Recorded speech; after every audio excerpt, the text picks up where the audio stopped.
Then you could watch people go, he's a real big one. Here he comes. And then they shoot it and they keep whispering, well, I'm real excited about shooting this deer. I'm so excited about this. I just want to whisper through an entire show. I'm Ryan Gresham, and this is Gun Talk Nation.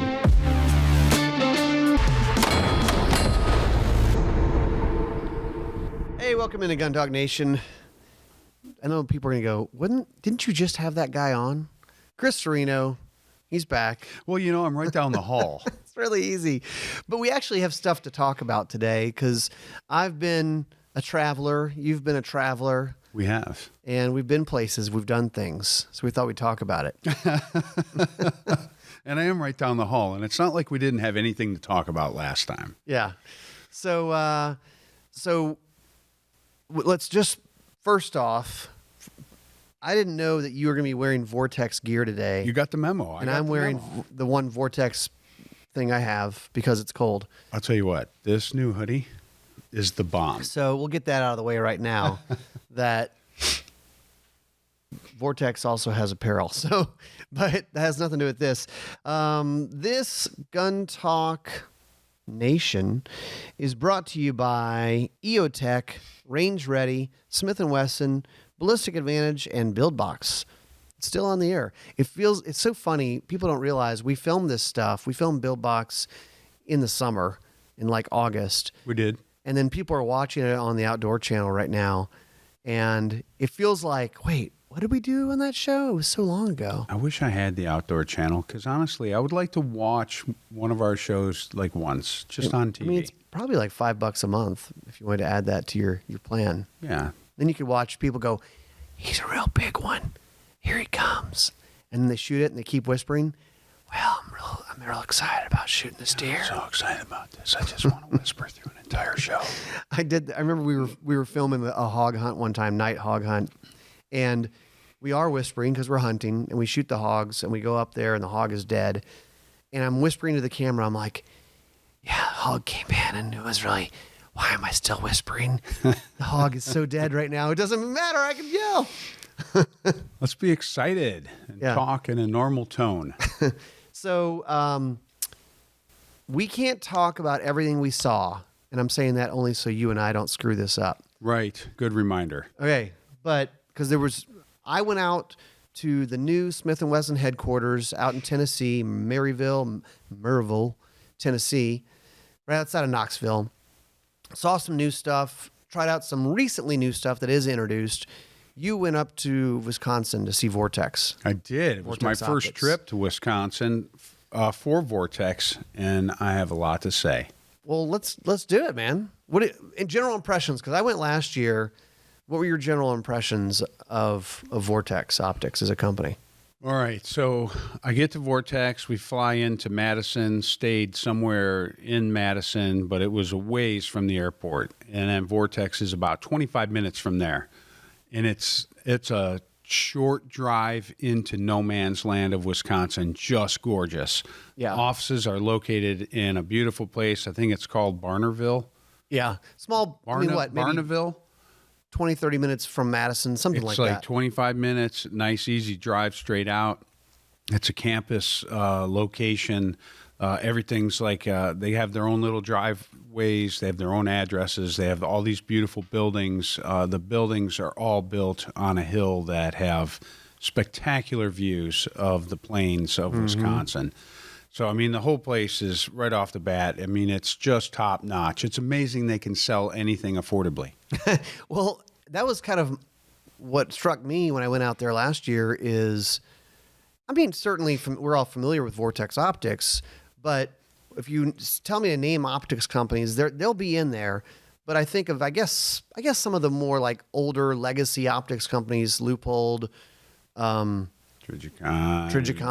Bushnell, Redfield, Bushnell, Nikon, but like all those things. You go out there and you go, oh, they are a big company. Yeah, they have over 400 employees. It is one of the cool things right off the bat. It's employee owned. So all those people out there are working for a reason. They're working to make things as good as they possibly can because they want to keep their jobs and they want to keep getting paid. Yeah. So that's great. Cool. I was caught by that. I mean, they have birthday luncheons. They do one a month. So everybody that has a birthday in that month, they have a birthday luncheon. That's cool.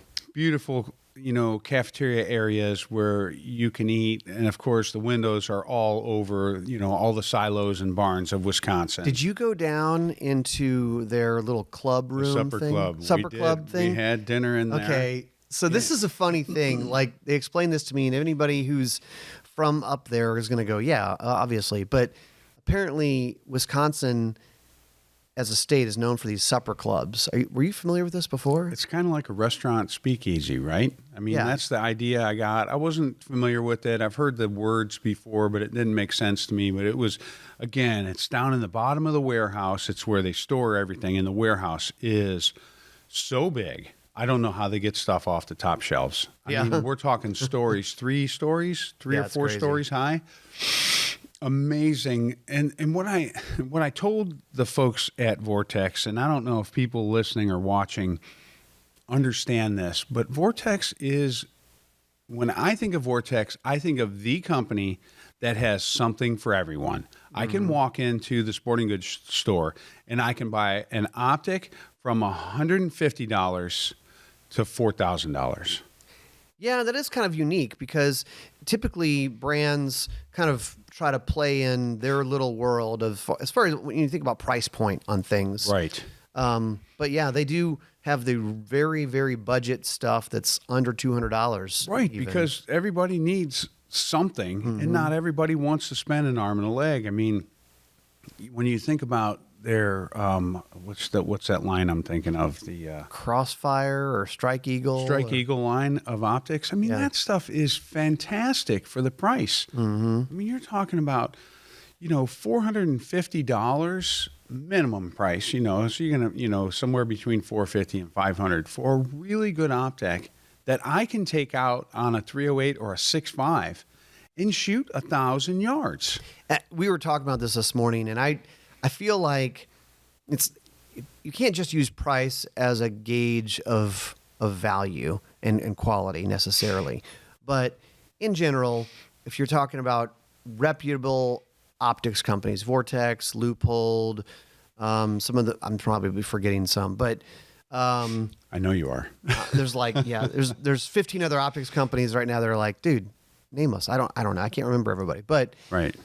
But that like $400, $500 ballpark for a rifle scope to me seems like now you're getting into a quality that you would trust to go hunting, trust to go do a lot of things with, and shoot out to 1,000 yards depending on what your The movements are true. The reticle and the BDC, bullet drop compensation reticles, they're all true. The markings, so the hash marks, if it says it's, X MOA or X mils, they're true. I mean, you can hold the same thing you dial on. It's fantastic. But let's get back into the office. I mean, the office is spectacular.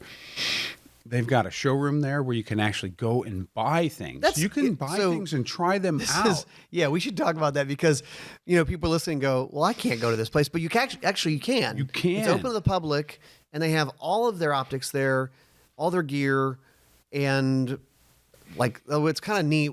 Now, as I'm remembering this, the customer service people are like right behind They're right the store. So literally, if you had a question about it, or if you had a problem with something or whatever, if you're passing through Barneveld, Wisconsin, Yeah. you can go in I'm going to stop into the Vortex store. Right. You could pull in there. You could ask questions. You could definitely show them things. They have all their tripods set up, all their spotting scopes, handheld binoculars, range finders. Everything's right there, and giant windows. So you can shoot all the way across. And I don't mean shoot. I mean you can view all the way across these fields and be ranging and looking at all these silos and barns and looking at clarity. Yeah, it's pretty neat. Yeah, that is kind of a neat thing you were talking about is in the offices, they have all these windows. So everywhere you go, people have binoculars and spotting scopes and rifle scopes that aren't on a rifle, just handheld, that you could just look out a window, or if like arranging, I don't know if, I guess you need to step outside with a rangefinder. The neat thing is in their repair department where they do all their servicing for things that come back, they've got one window. It's like on the third floor. So there's no way to get in it, folks. But they got one window that actually opens up so the service guys can go out and verify the rangefinders and laser ranging devices, so they can actually tell to make sure things are right before they ship them back. You probably have a big board out there that's precisely at 100 yards. They do. They got markers. And, of course, it's a dog-friendly facility, so all the smoking towers are outside, so you can go outside, smoke a cigarette, and let your dog run around all the fields. I mean, it's like pheasant fields, and the dogs, I mean, everybody has beautiful dogs. Yeah. Yeah. And they're all just bounding through the grasses. They're bounding through the grasses. And as I'm watching this, I'm thinking, man, if a pheasant comes up, I'm going to die. It's it really looks cool. like it would, right? Right. So, but, all right, well, let's do this real quick. A couple companies that make this show possible. Ballistic Advantage. They've got deals going on. You need to go over to ballisticadvantage.com. I've been telling you guys for weeks now. They are running specials. This is, man, if you're looking at buying stuff, there probably has never been a better time. I mean, there are deals on everything. And if you want to do a rifle build or you want to upgrade your rifle, go to their website. Uppers, lowers, barrels, handguards. Go cheap on everything else, but buy a receiver set and your barrels from Ballistic Advantage. And then you're probably going to be okay. Yeah.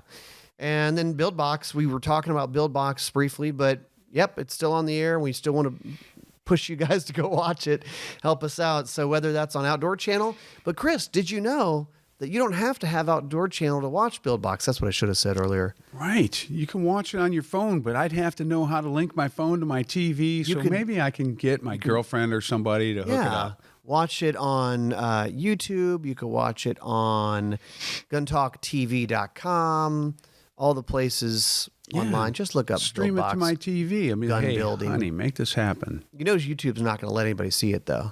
Oh, my God. You're going to have to search it. You got to show them who's boss. Don't let those algorithms be the boss of you. Yeah, YouTube is really putting a hurt on us. Don't just only view the content that is served to you. That's right. If the product is free, you're the product. Deep thoughts for this podcast. All right, so you went out and shot at their outdoor range. So Vortex has a training division, Vortex Edge. Right. And you guys went out to the longer range setup? So we covered the buildings, and then we left the main facility. There are ranges there. We'll talk about those. But the outdoor ranges, I mean, just amazing. You drive about 25 minutes out further into the country. Beautiful hills of Wisconsin. I mean, we must have seen hundreds and hundreds of turkeys. Really? Oh, yeah.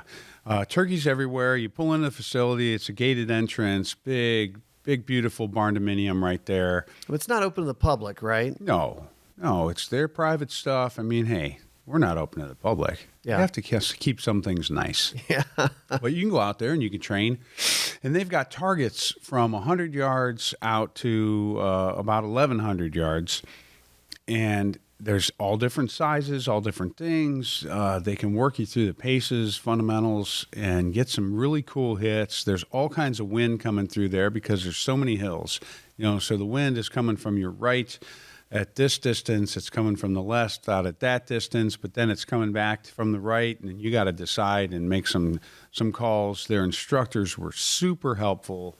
They're very good at reading wind and giving you range calls. Mm-hmm. So it was really fun if you want to take a class out there and learn your gun and be able, honestly, I would love to shoot a deer out to 500 yards, but I could do it further. Mm-hmm. But after being there for a half a day, even just on the range, I would have liked to go onto the field that night. I'd have been like, oh my God. Like I'm ready now. Yeah, I'm ready. That is true. Doing a little bit of a rifle class, even a day or two, man, it really tunes you up. We should probably run a pre-hunting season rifle class. Yeah, we'll shoot at 100 yards and... who cares? I want to shoot further. I know, but we need to have a place where we can spike out. After we do a day at the 100, then we go spike out. Mm-hmm. We can prone out. That would be cool. But everybody have to be willing to drive 35 minutes. Yeah, we could do that. We could do that. Well, I was at Smith & Wesson's headquarters in Tennessee, and although I can't talk about all the new stuff, we had a conversation that I wanted to jump into here. Yes. So, and I'd love, if you're listening to this, if you're watching it, I'd love your input, if you can comment or whatever. But send us an email. so we were talking about, there's a couple new things. One was we shot the Spec series, the new M&P pistol Spec series, which is very cool green pistol. It also has a threaded barrel with a comp on it. They worked with Faxon to kind of develop this comp for the M&P. Works fantastically. Is that a word? Fantastically? Yes, absolutely. Okay. It is. If it's not, we're going to make it one. Not very, very little muzzle flip when you're shooting this gun. Did learn that if you're standing kind of to the side of it, it might throw some powder your way.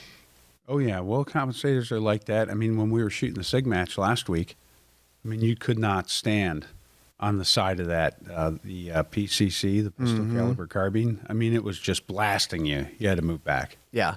Yeah, you know that probably a compensator is working great if it's very loud and blasty. Yeah, if it's sending stuff your direction, that means it's working. Yeah, it's doing its thing. So that was cool. And then also the Response, which is their relatively new pistol caliber carbine, kind of an M&P 15, but in 9mm. And of course, it takes M&P mags.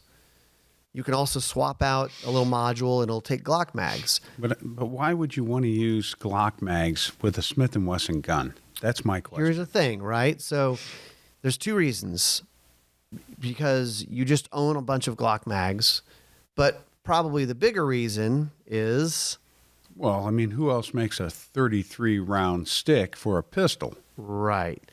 So my thought was, so M&P has the regular mags that are like 17, 18 rounds.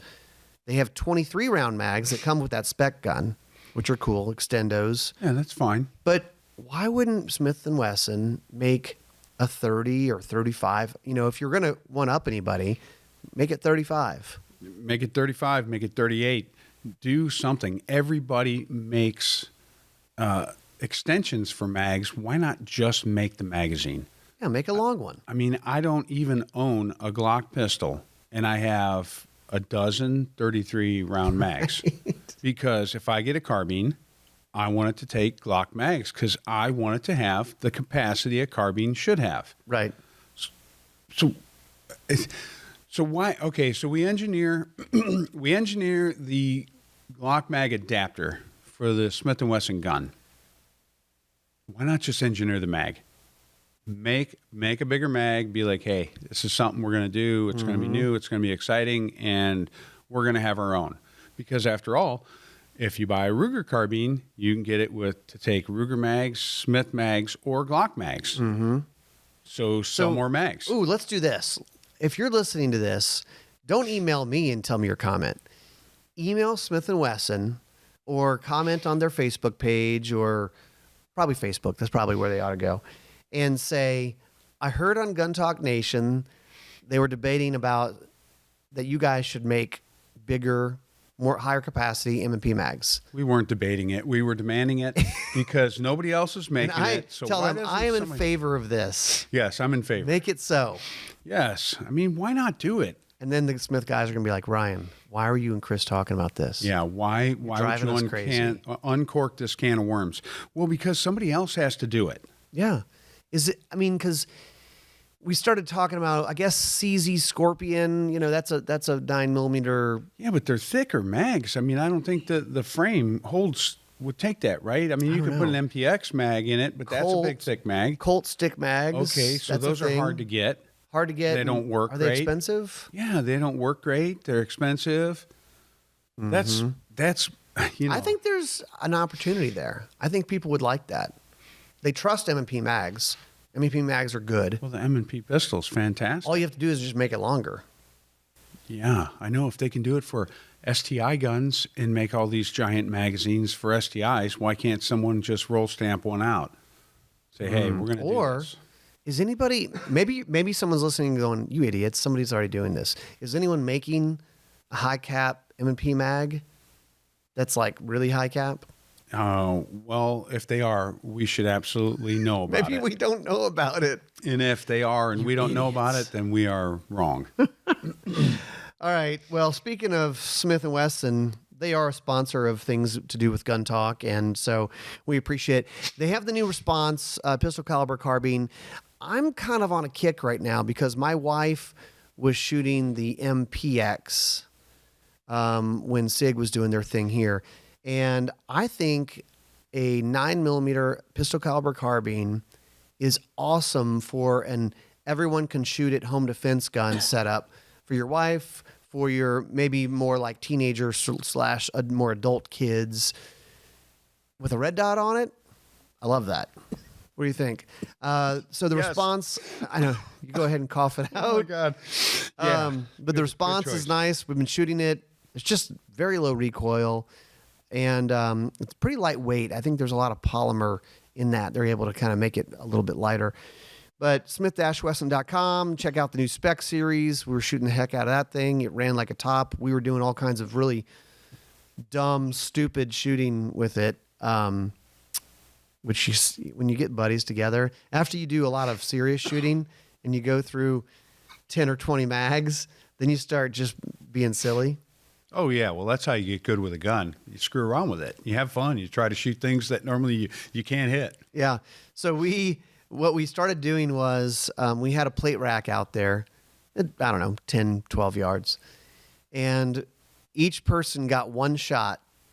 And you're not allowed to miss, but you're not allowed to shoot it the same way twice.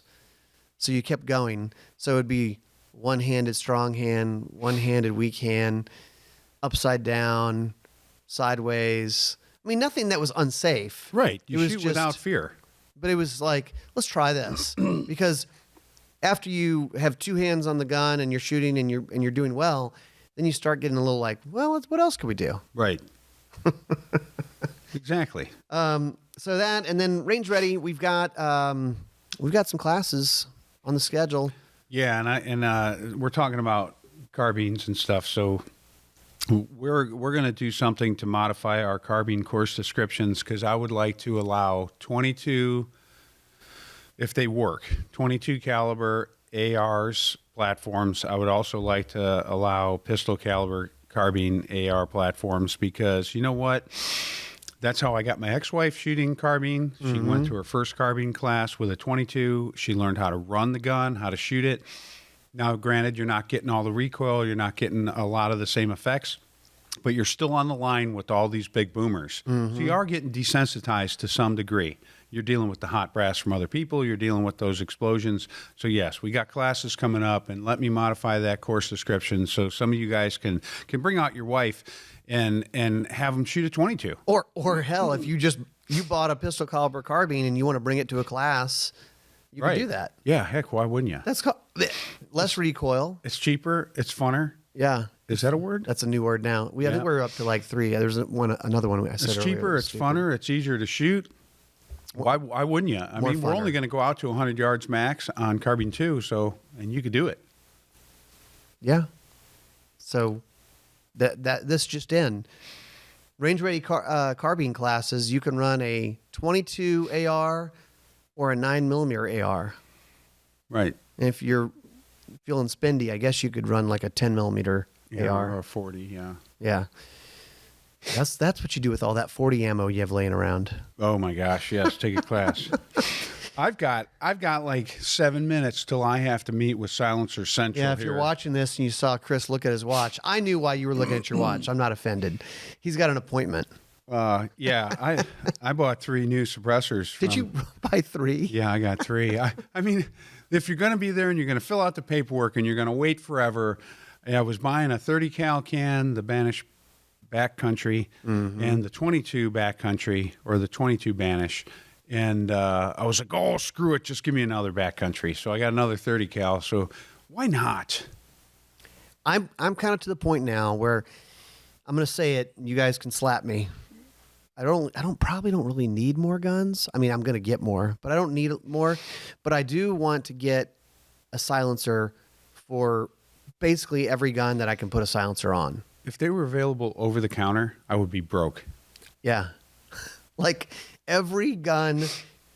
I mean, now pistols, maybe not as much, right? Because like you're running that with a holster and stuff. I would have 20, 22 cans. I would just have one on just every gun. Leave it on the gun, sight it in, it's done. Because I know when you start out, you're like, "Ooh, I could swap this silencer from this gun to this gun to this gun." You can, and that probably is the practical way to do it.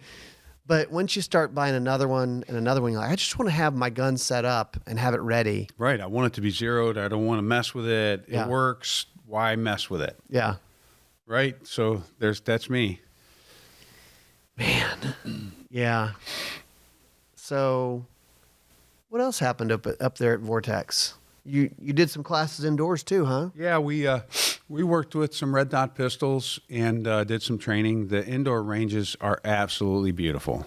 Yeah, it's the a really nice instructors facility. were very kind, very knowledgeable, and I would recommend to anybody wanting to go. You know, people say, "Well, I've trained with you a million times. Where else can I go?"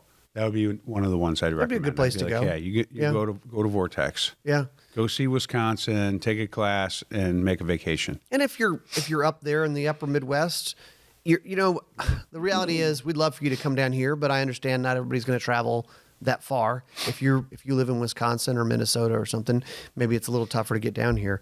Although in February might be a real nice time to come down here. Yes, that's a great time. I'm just saying. But yeah, they have a nice facility there. And again, it's not an open to the public range, I don't think, but Right, no. they run a lot of different classes and they do a nice job with it. It's a very secure facility, very good.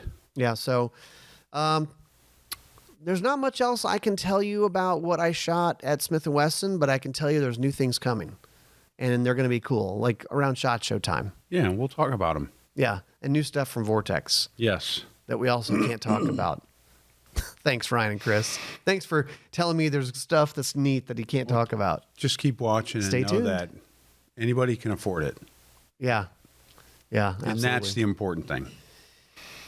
All right. Well, that's it for us. Quick update. Gun Talk's been on the road. Hope you guys have happy holidays, a happy new year, and we'll see you in 2024.